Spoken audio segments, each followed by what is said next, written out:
Tenang, Mama nggak akan bebanin kamu. Kan udah pakai Tropicana asli.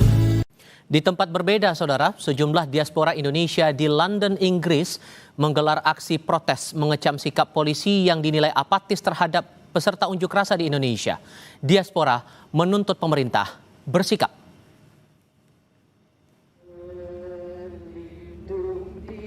Aksi protes yang Anda lihat ini tak hanya memprotes kekerasan polisi terhadap pengunjuk rasa, tapi juga menyindir pemerintah yang dinilai acuh terhadap kesulitan ekonomi warga yang makin luas. Lonjakan PHK massal serta tingginya angka pengangguran imbas dari polemik tunjangan anggota DPR yang fantastis dan sangat kontras dengan kondisi masyarakat saat ini. Protes juga sengaja digelar untuk mendapat atensi dari media internasional untuk menyoroti krisis demokrasi di Indonesia agar segera mendapat perubahan yang lebih baik dan memihak pada rakyat.